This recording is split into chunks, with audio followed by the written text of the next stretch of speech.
Bonjour. Dans ce module, nous allons voir comment réaliser une mise en page complète à l'aide de tableaux HTML. Nous allons commencer par donner un titre à notre document qui sera donc TP Proto.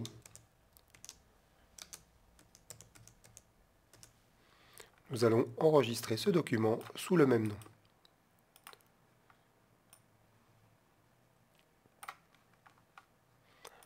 Dans le dossier TP Proto.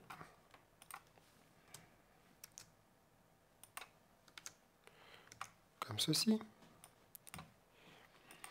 Nous allons donc faire une mise en page avec un tableau.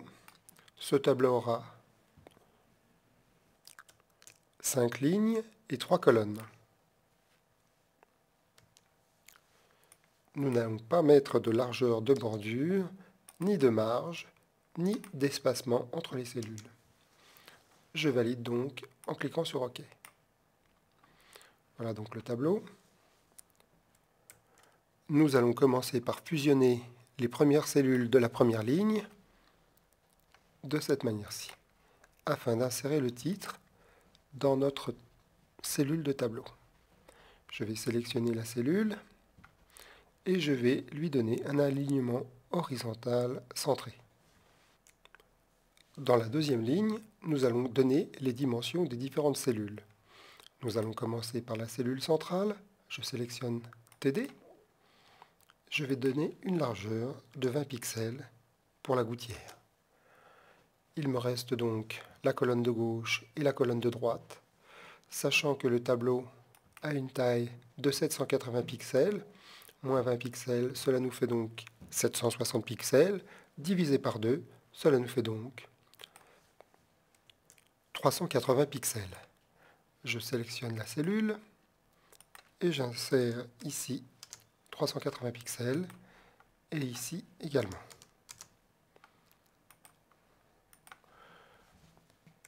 La troisième ligne contiendra un sous-titre.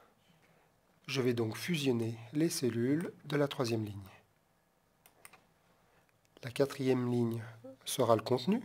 Je laisse la ligne identique.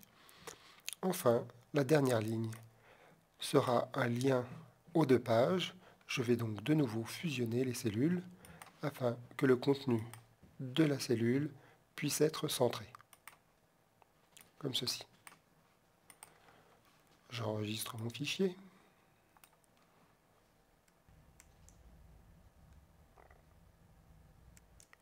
Je vais pouvoir maintenant ouvrir le fichier texte qui contient le texte de mon document. Je double-clique sur le fichier texte. Je vais copier le texte afin de l'insérer dans mon document. Je le colle. Je lui donne un format d'en-tête de niveau 1. La deuxième ligne, je vais également centrer les contenus et insérer les images, en commençant par l'image de gauche. Je vais chercher dans le dossier TP Proto mes images que je vais afficher comme ceci. Je sélectionne en premier lieu le système. Je valide. Je vais marquer ici système.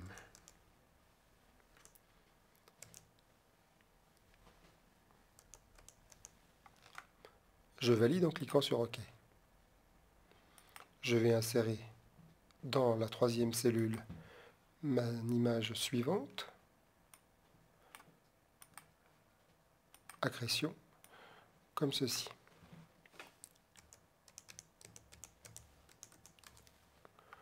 Je renseigne à chaque fois les attributs d'accessibilité d'image. En cas d'oubli, il est toujours possible de le faire a posteriori sur le panneau de propriété en sélectionnant l'image.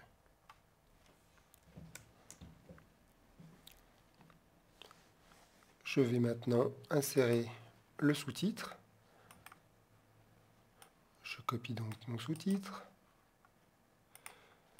et je viens le coller sur la troisième ligne. Je vais le sélectionner, lui donner un format d'en-tête de niveau 2. J'en profite pour aligner le contenu de la cellule au centre. Je vais maintenant insérer le contenu de la colonne de gauche. Je sélectionne le texte. Je le copie. Et je reviens le coller dans ma colonne de gauche. Je vais procéder de la même manière pour la colonne de droite. Je copie le texte. Voilà. Je constate un décalage de hauteur entre la colonne de gauche et la colonne de droite. En effet, les deux colonnes de texte n'ont pas exactement la même hauteur. Ainsi, comme dans un tableau, l'alignement vertical par défaut est au milieu, la colonne de gauche se trouve décalée par rapport à la colonne de droite. Je vais donc sélectionner toutes mes colonnes et demander un alignement vertical en haut, de manière à ce que les textes soient identiques, sauf en bas de la page. Nous allons maintenant insérer une encre dans le haut de notre document, que je vais donc appeler haut, comme ceci. Enfin, je vais descendre tout en bas de mon document pour écrire le lien haut de page.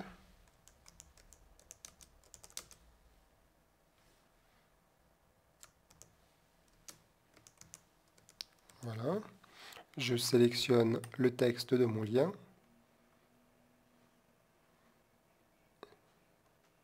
Je remonte jusqu'à voir l'encre et je vais positionner le pointeur sur cette encre. Voilà, le lien est donc fonctionnel. Pour terminer, je vais insérer des images d'arrière-plan dans les cellules de mon tableau et sur ma page. Pour cela, je vais passer dans la rubrique CSS. Pour créer les règles de style pour ma page, je vais d'abord commencer par réduire les barres. Je vais ensuite cliquer dans le corps de la page, puis cliquer sur Modifier la règle ou créer une nouvelle règle de CSS. Je vais choisir comme sélecteur balise et Dreamweaver va automatiquement détecter la balise body. Je valide en cliquant sur OK. Je vais ensuite aller dans les définitions de règles de CSS pour body, dans la catégorie arrière-plan, afin de sélectionner une image d'arrière-plan, background image. Parcourir, je vais chercher l'image qui m'intéresse. Fond 1, je valide en cliquant sur OK. Et je valide de nouveau la boîte de dialogue. Voilà, donc mon fond est appliqué sur ma page. Je vais maintenant cliquer dans la cellule dans laquelle je désire créer une nouvelle règle. Je vais choisir de créer une nouvelle règle de CSS. Et je clique sur Modifier ou créer une règle. Je vais choisir ici classe et je vais appeler cette classe .fond-cell.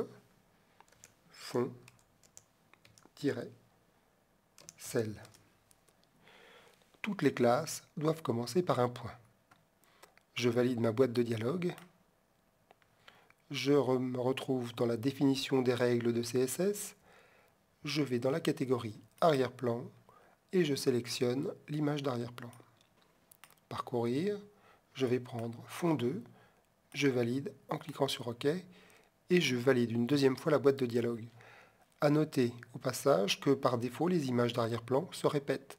Si je ne désirais pas qu'elles se répètent, il faudrait le préciser ici, background repeat sur no repeat.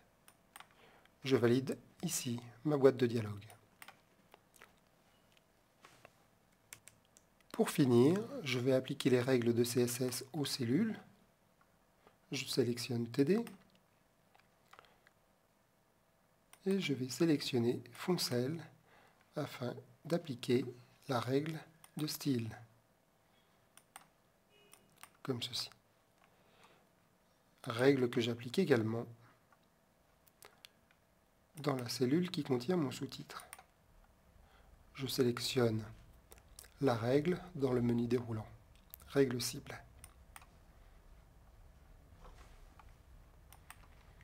Nous allons enregistrer le fichier et visualiser le résultat dans le navigateur. Voilà donc le résultat de notre page. Le lien aux deux pages. Nous constatons que dans la première cellule, tout n'est pas avec l'arrière-plan sélectionné. Nous allons vérifier comment la règle a été appliquée. Je ferme le navigateur, je remonte dans ma cellule et je vois qu'effectivement, la règle a été appliquée uniquement à la balise d'en-tête.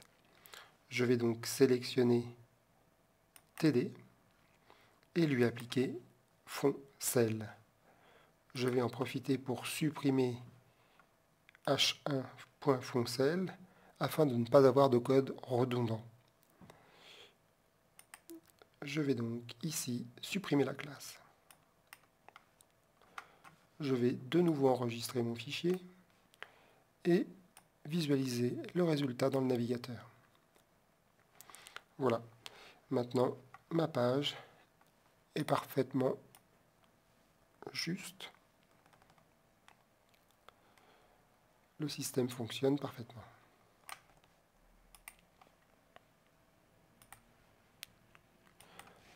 Voilà, nous voici donc à la fin de cette mise en page réalisée avec des tableaux.